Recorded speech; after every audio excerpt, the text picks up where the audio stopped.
যদিও সৃজা অকাল বোধন এনে দিয়েছে এই বৈশাখের গরমে বসন্ত, আর এই গরমের মধ্যে ও দুর্গাপুজোকে ডেকে আনছে, কিন্তু মনে হলো ঠাকুর ধরছি আর কটা মাস, 6টা মাস দিন গোনা শুরু হতো। এবার আমাদের পরবর্তী আকর্ষণ বৈশাখী গান।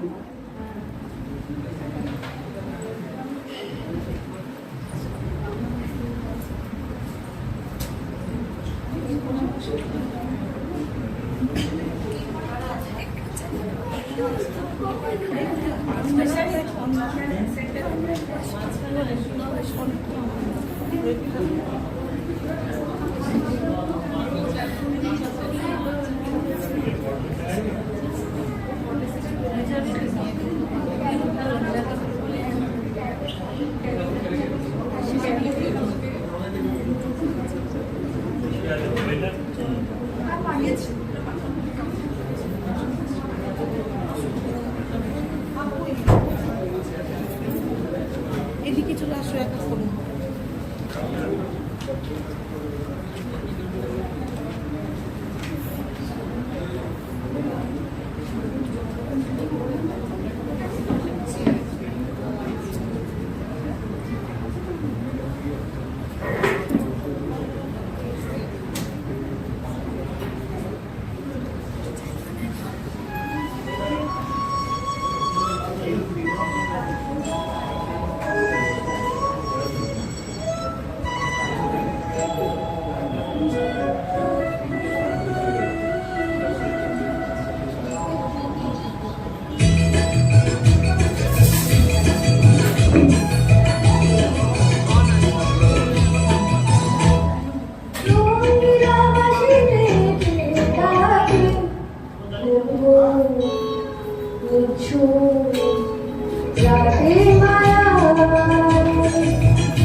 পরবর্তী আকর্ষণ নবদম্পতি যারা 1 বছর পুরনো হয়েছে তবুও ওদের প্রেমের ভাষা আজ আমাদের বুঝিয়ে দেবে। শুভায়ু এবং শ্রদ্ধা।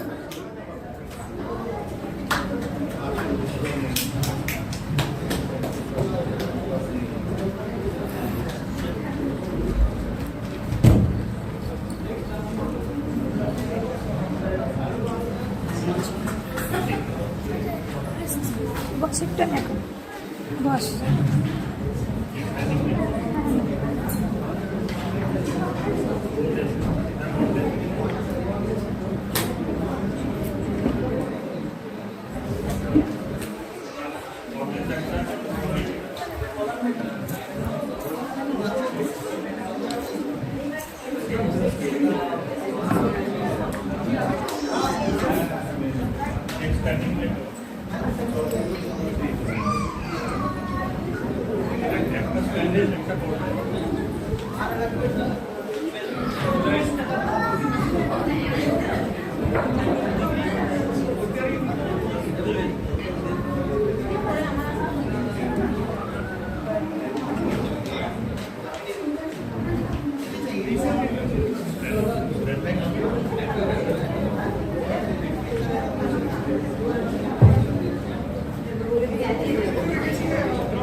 স্নিগ্ধ করে দিয়ে গেল। সুবলকে আমরা একবার দেখেছিলাম, তখন গান টান কিছু গাইতে পারতো না। বউয়ের জাদু বোধহয় এটাকেই বলে। আচ্ছা, এবার আমাদের পরবর্তী আকর্ষণ রুমা। আসার পর থেকে দেখেছি বাচ্চাটাকে কাঁধে নিয়ে নিয়ে ঘাটটা বেঁকে যাচ্ছে। বেচারি বলেছিল যে আমি করতে পারবো না, আমার শরীরটা খারাপ, কিন্তু না, রুমার নাচ ছাড়া হয়।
শ্রুতির গান ছাড়া আজও লাস্ট 2 বছরে আমাদের, এটা আমার দ্বিতীয়বার, আমাদের মনে হয় আমাদের পারফরমেন্সটা সম্পূর্ণ হবে না, তাই শ্রুতির গান। এরপরে আমাদের লাস্ট প্রদর্শনী, সেটা হচ্ছে নাটক।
ভুল জাগানোর খবর দিয়ে সারাদিন সেই কথা সে যায় শুনিয়ে ঘরেতে ভ্রমরে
শুধু আমাদের সময়ের অপেক্ষা, মানে সময় কম বলে তাদের মনে হতো আরো একটা গান অপূর্ব। আচ্ছা, আমাদের পরবর্তী আকর্ষণ এবং শেষ আকর্ষণ আজকে নাটক জবনিকা পাক।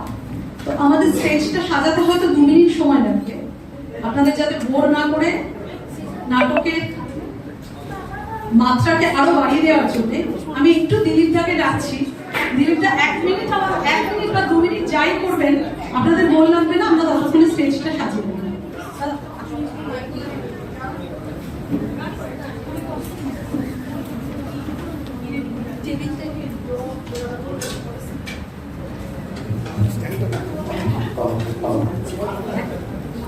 एक माइक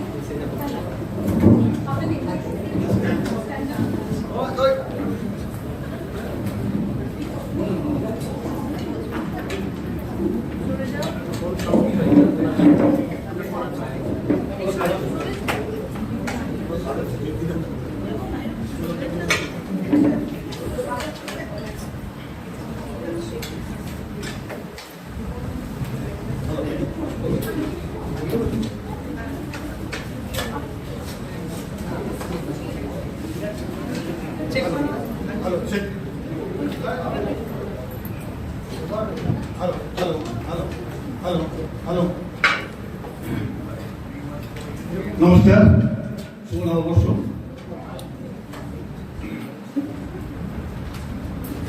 আমি একটা কলকাতার ছোট্ট ঘটনা বলি। কলকাতায় একবার একটা ছেলে ধর্মতলা থেকে বড়নগরের দিকে একটা বাসে উঠে বসছিল। বাসটা চলতে চলতে মাঝ রাস্তায় ছেলেটা ওর পাশে বসে থাকা একটু মেয়েকে পুষে থাপ্পড় মেরে দিয়েছে। থাপ্পড় মারার সাথে সাথে ন্যাচারালি চারিদিক থেকে লোকজন সব চিৎকার চেঁচামেচি করেছে, বাস থেকে গেছে, লোকজন ধরে ওকে নামিয়ে দিয়েছে, পুলিশের হাতে দিয়ে দিয়েছে। পুলিশ ওকে ধরে নিয়ে গিয়ে কোর্টে চালান করে দিয়েছে। তো কোর্টে চলে গেছে। কলকাতায় এরকম ছোটখাটো ঘটনা ঘটলে পরে ইমিডিয়েট কোর্টের মধ্যে চলে যায়, দিনেই হিসাব কিতাব যা হয়, যা পানিশমেন্ট হয় দিনের মধ্যে শেষ হয়ে যায়। তো ছেলেটাকে নিয়ে গেছে, নিয়ে যাওয়ার পরে ওখানে যে পুলিশ নিয়ে গেছে, নিয়ে বলছে স্যার জাজকে বলেছে স্যার একটা মেয়েকে জোরে থাপ্পড় মেরে দিয়েছে। তো জাজ বলে ওকে ঠিক আছে, তাহলে কাজ করা যায়, ওকে পানিশমেন্ট করা যায়। তো পানিশমেন্ট ওর জন্য একটা বললো যে তোমার পানিশমেন্ট হবে, কিন্তু তার আগে তুমি বলো, তুমি কিছু বলতে চাও? বলে আমার কথা তো শুনলেনি না, আমি কি করছি কেউ দেখেই নেই, কেউ জানেই না কি হলো, বলো তাহলে। তো বলে আমি বড়নগর থেকে বাসটা উঠে বসলাম, 2টো স্টপ পরে মেয়েটা এসে আমার পাশে বসলো। আস্তে আস্তে আস্তে বাসের মধ্যে প্রচুর ভিড় হয়ে গেছে। কন্ডাক্টর টিকিটের জন্য পয়সা নিতে আসছে, আমার কাছে আসতে আমি পয়সা দিলাম, আমাকে টিকিট দিল। যখন মেয়েটির কাছে গেছে, মেয়েটি ঘাট থেকে ভ্যানিটি ব্যাগটা বের করে চেনটা খুলে একটা মাঝারি ব্যাগ বার করে, বড় ব্যাগের চেনটা বন্ধ করে, মাঝারি ব্যাগের চেনটা খুলে, ছোট্ট ব্যাগ বার করে, মাঝারি ব্যাগের চেনটা বন্ধ করে, ছোট ব্যাগের চেনটা খুলে, একটা আধুনি বার করে, ছোট ব্যাগের চেনটা বন্ধ করলো। কন্ডাক্টর এখন দাঁড়াতে পারে না, কন্ডাক্টর চলে গেছে অন্যদিকে। ও আবার ছোট ব্যাগের চেনটা খুলে, আধুনিতে ছোট ব্যাগে রেখে, ছোট ব্যাগের চেনটা বন্ধ করে, মাঝারি ব্যাগের চেনটা খুলে, ছোট ব্যাগটা মাঝারি ব্যাগে রেখে, মাঝারি ব্যাগের চেনটা বন্ধ করে, বড় ব্যাগের চেনটা খুলে, মাঝারি ব্যাগটা বড় ব্যাগে, বড় ব্যাগের চেনটা বন্ধ করে, গাড়ি ব্যাগটা নিয়ে বসে আছে। কিছুক্ষণ পরে আবার কন্ডাক্টর এসেছে। কন্ডাক্টর আসার সাথে সাথে মেয়েকে আবার ঘাট থেকে ভাই ব্যাগটা নিয়ে, বড় ব্যাগের চেনটা খুলে, মাঝারি ব্যাগটা বের করে, বড় ব্যাগের চেনটা বন্ধ করে, মাঝারি ব্যাগের চেনটা খুলে, ছোট ব্যাগটা বার করে, মাঝারি ব্যাগের চেনটা বন্ধ করে, ছোট ব্যাগের চেনটা খুলে, আধুনিটা বার করে, ছোট ব্যাগের চেনটা বন্ধ করেছে। কন্ডাক্টর আবার চলে গেছে। ও আবার আধুনিটা ছোট ব্যাগের চেনটা রেখে চেনটা খুলে, আধুনিটা রেখে ছোট ব্যাগের চেনটা বড়, মাঝারি ব্যাগের চেনটা খুলে, ছোট ব্যাগটা মাঝারি ব্যাগের, মাঝারি ব্যাগের চেনটা বন্ধ করে, বড় ব্যাগের চেনটা খুলে, মাঝারি ব্যাগের বড় ব্যাগের, বড় ব্যাগের চেনটা বড়, আর গাড়ি চলে বসে। কিছুক্ষণ পরে কন্ডাক্টর আবার এসেছে। উনি খাটের ভাই যা ট্রেনটা ছিল, কি রাস্কেল, কি করছো তুমি? বলে আপনি 2 মিনিট দেখতে বললেন, আমি আধা ঘন্টা দেখেছি, একটা চোর মারবো না।